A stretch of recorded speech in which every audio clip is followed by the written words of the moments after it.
Hey, welcome to United Opposition with Scott and Marshall. Today we're talking patriotism. When is too much too much? When is too little too little? Here we go.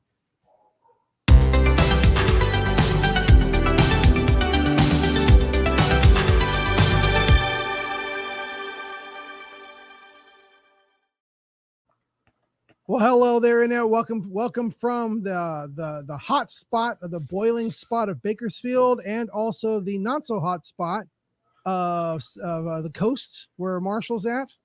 Yeah, I'm doing okay. I'm trying to stay alive. The temperature here is a sweltering 71 degrees. Oh so my goodness, you are burning. Yeah, it is. Like 110 outside. It is tough here. I had to put on a sweater this morning.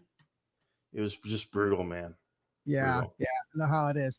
Well, hey, we are here coming at you, United Opposition. We have people, we got people here. We got Marshall, we got myself, and what do? We sit here and we talk from opposing viewpoints in most things. And you're more left leaning, I'm more right leaning, and so that's what we do. We talk and we kind of show, hey, here's how you can talk. Here's how you can be united while still in opposition. Of course, our show we're part of the 511 Media Group, and of course, 511 is currently supported and sponsored by Covenant Coffee, Hope in a Cup.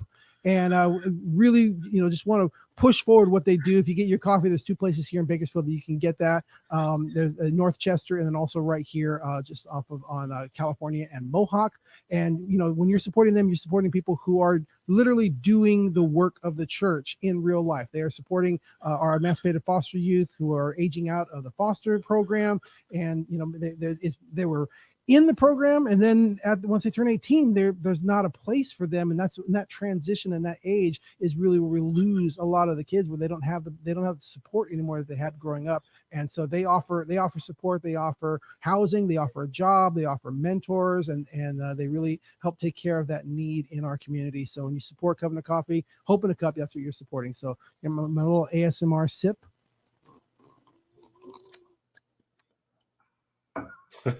Well, I want to add to that too. Even if you're not particularly religious, organizations like Covenant Coffee really do help a lot of people, providing vital services to young people who might otherwise fall through the cracks. So, and when you help people like that, even if it's through a third party or a private corporation or whatever, you're actually helping yourself, because it means, more people who are better educated, who have stable environments, who can go out and get jobs and create value that you and I consume and other things. It just, again, it's a hand up, not so much a hand out. And I think we can all support that.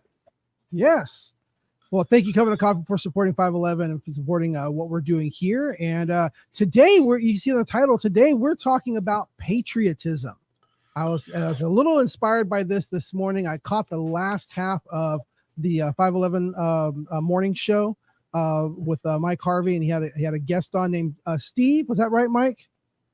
Yes, it was. Yeah, and you had Steve and Jarrett on there. You were talking, and Steve is what is it? He's a guy in an American shirt. What was his website?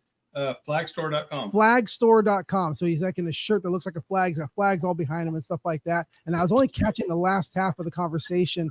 And I tried to post a question, but it was a little bit too late and they couldn't get to it. But my question was this, and I thought, well, maybe we could talk about it, Marshall, because I know where I stand for patriotism and being an American patriot. I'm not quite sure exactly where you stand. So I'd like to, but I want to talk about, my question to that show that wasn't able to get answered at that time was, is there a point where patriotism can become toxic?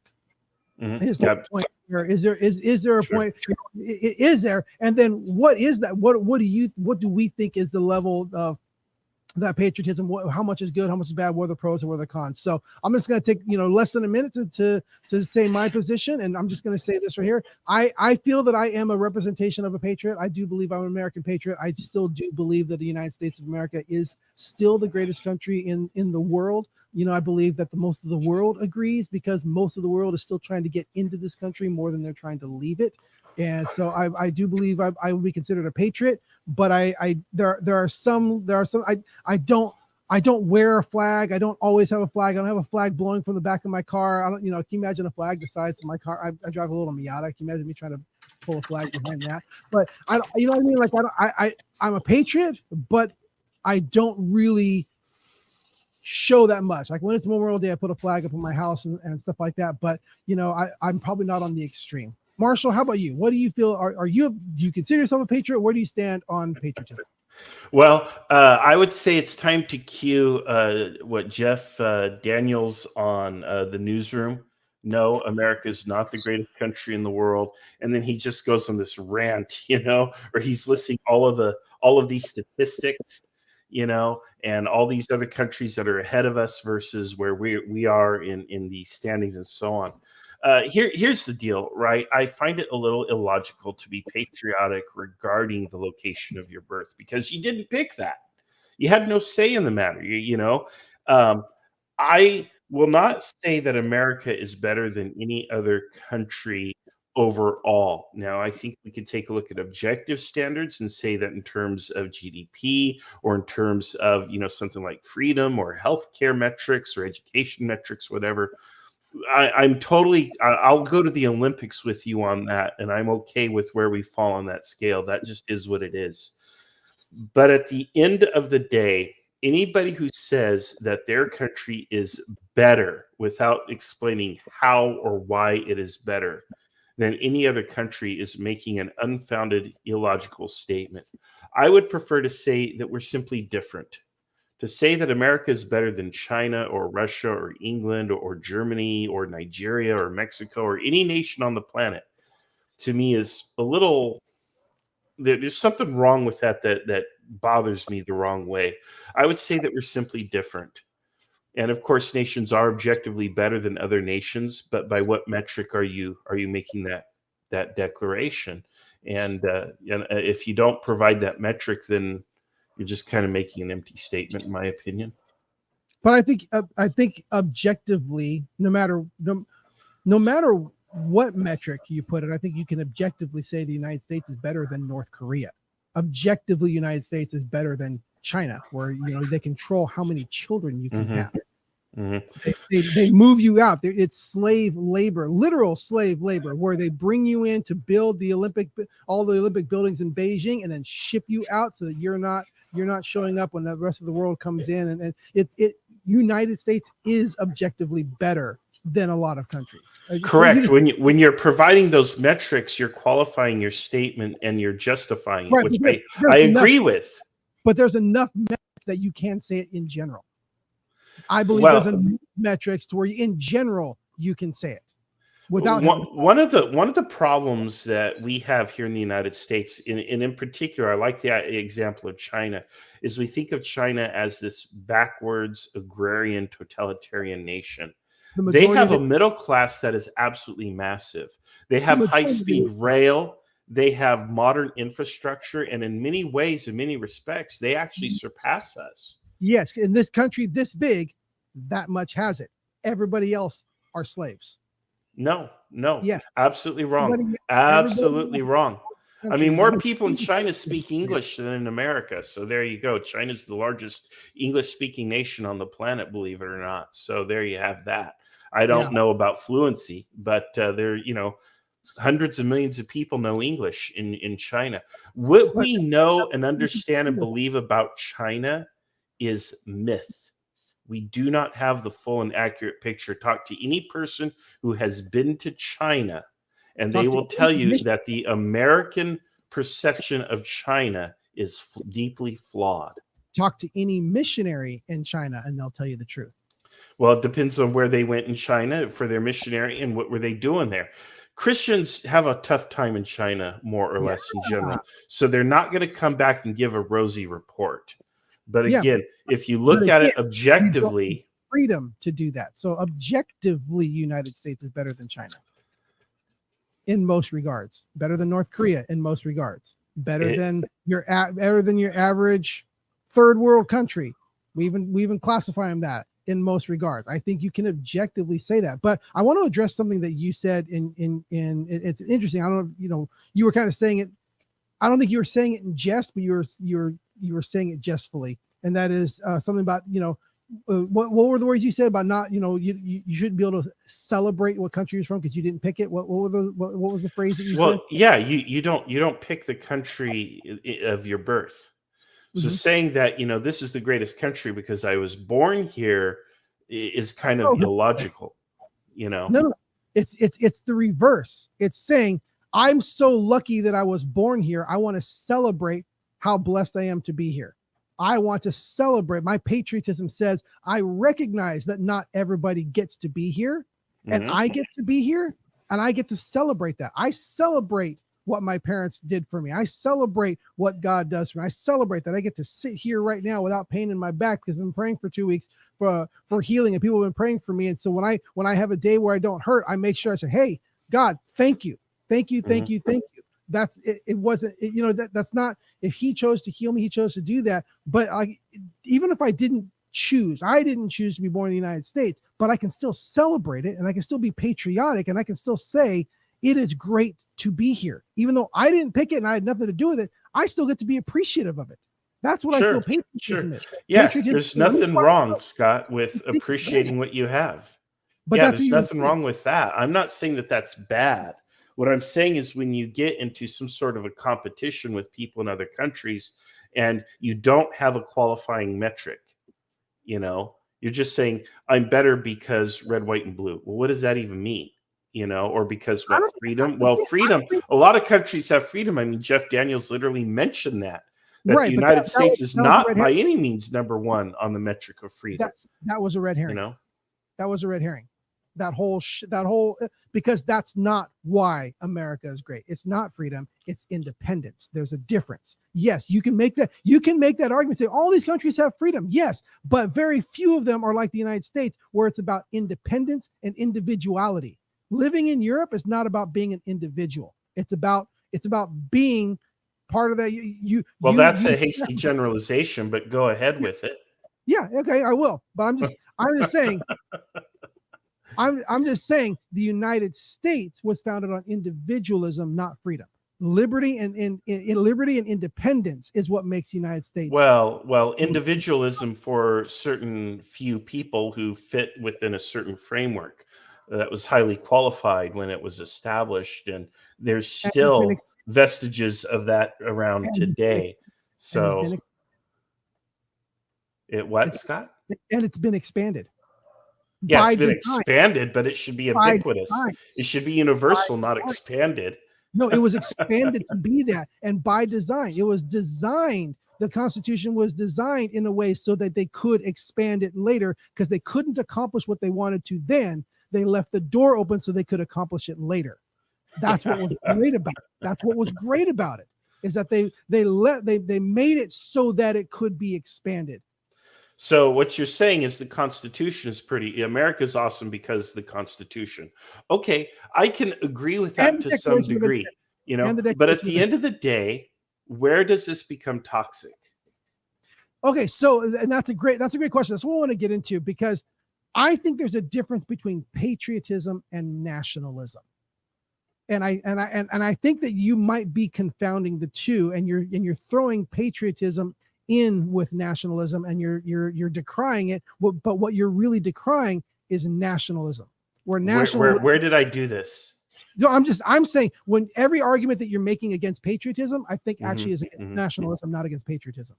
That mhm. patriotism is a way to say, I appreciate where I'm at. I believe it's a great place. I want to celebrate it. I think nationalism is we need to be here and reject all others, which I don't. Mhm. I think that when patriotism crosses into nationalism, I think is where we do end up having a problem. But where that line is where I'd like to talk. I think maybe you and I might be in agreement in that. Tell me what you think. Yeah, absolutely. It's not a hill I want to die upon, that particular argument. I think I can agree with it enough. I might even agree with it 100% if we had another 30 minutes to sit and talk about the semantics of patriot versus nationalist.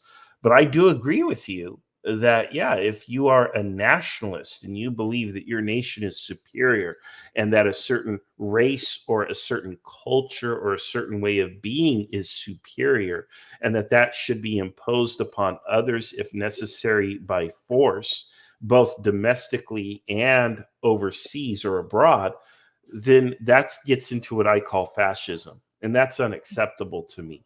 I think that's wrong. And that's where it becomes toxic. And I think Can there are you a be lot of people who call themselves patriots, but they're actually nationalists, or dare I say fascists, and they don't recognize it. So, in your opinion, can you be fascist without being nationalist, or can you be nationalist without being fascist? Or, in your opinion, are those they're tied together no matter what? Yeah, I think they're all tied together. There is a left form of fascism, but it's not called fascism. I don't even know what you would call it. Socialism. Sorry. No, it's not called socialism at all. But it would probably be some sort of totalism, would be the appropriate word to apply to it.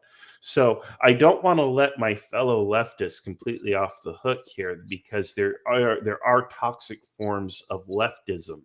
And I think, you can go back to Stalinist Russia, or you can go to North Korea, and you can see that. You can even go to places like China, where you say, I don't like this aspect of China because they don't have full religious freedom there.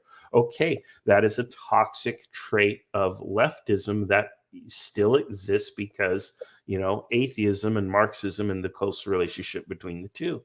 But it's most pronounced, I feel, on the right. And you look at, Mussolini's Italy, right? Fascist Italy, that's where it actually comes from.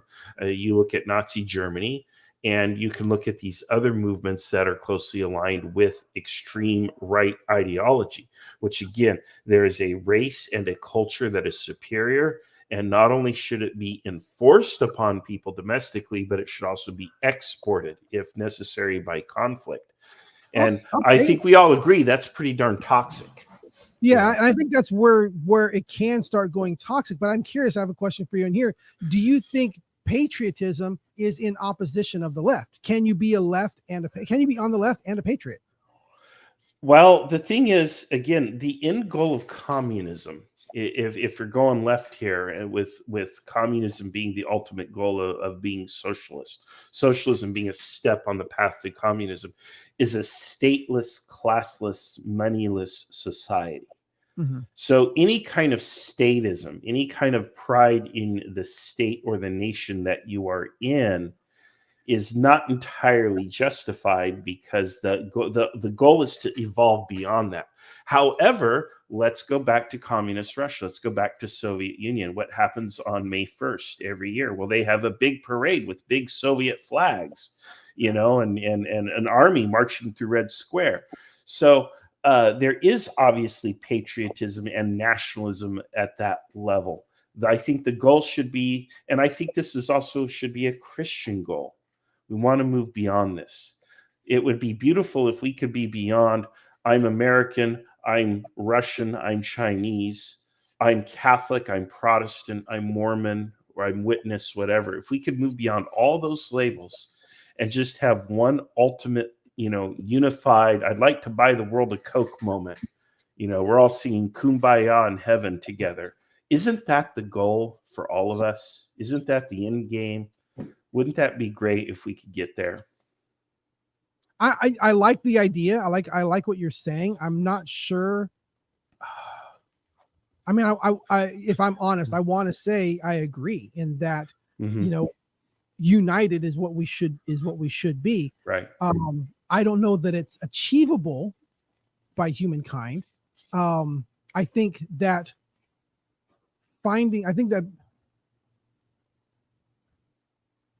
appreciating where you are, because again, it comes back down to what you're talking about. What you're talking about, like everybody being together. Is that what's being fostered in all countries? I don't think so. No, not at all. Yeah. If we go back to the Cold War, we go back to, looking at, was there an evil and was there a good? Is there a good side? Is there an evil side? If we go back to World War II, was it good to fight against people who were evil? Was it good to say outsource our ideas of freedom to Europe, to the Pacific Islands? Was it a good idea in World War II for the United States to try to outsource its thinking of right to those areas, in opposition to someone who said, no, there are no freedoms. We're taking over this, and we're going to, we're going to take prisoners. We're going to, there were evil things that were systemic in Japan and Germany at the time. in the enemy that we were fighting, that evil things happened by Americans, but evil things didn't happen by American policy. Whereas evil things were happening by Japanese policy. Evil things were happening by German policy. And so we were nations, we were complicated that, but in general, I can agree with you. Yeah, in general, there was definitely exceptions. but that's why I said that. But again, was it okay to outsource our national beliefs at that time? Yeah, I'm a big fan of freedom, and I like freedom. Okay, and I appreciate that we have freedoms here in America, and I believe that nations are also entitled to freedom, or more specifically, what's called self-determination. And I don't believe that a nation should be forced to choose this or that that's pushed on them or promoted to them. Rather, nations should be allowed to select or choose for themselves. Do we want to have a socialist government, or do we want to have a Republican form of government? Do we want some sort of strict democracy? What do we want? And the people should be allowed to vote and then create their own constitution and live under the rules that they choose to live by. And if at some point they choose to change that, whether to go more to the right or more to the left, they should be free as a nation to make that choice without other nations pushing them or bullying them or anything like that, without interference. So I do believe in self-determination for nations as well as individuals. That's freedom. Gotcha. So now let's bring it back home. Let's bring it to a personal side, if you don't mind me asking. Like I said earlier, yes, I do own an American flag. Yes, I do have a little flag thing on my house. And on certain days when my wife reminds me, hey, it's Memorial Day, it's for a flag. I'm like, oh yeah, that's right. And I'll unfurl it and I'll put it up. So I know that I do that. I'm going to ask you now. I know you have an ironic American flag with all the corporate logos, but I'm going to ask you. I do. You own an American flag, and is there a time when you ever put your American flag out? Can I ask you that, Marshall? Sure. I own a 13-star American flag, which I bought many, many years ago because I just think that's a cool version of the American flag. It's round. It's around 13-star American flag. And I have put it out. And just so we're on the same page, it still looks like an American flag, but in the blue field, it's a circle of stars. That's right. Or is it not in red and white stripes? No, it has the red and white stripes. Yeah. Cool. I'm cool with people putting their flag out or whatever. Again, that doesn't bother me. I celebrate the 4th of July. I go to the beach. I watch the fireworks. I enjoy it. It is, in fact, one of my favorite holidays because I like the fireworks and the barbecue and all of that stuff. And again, I do appreciate America and I appreciate our freedoms and other things.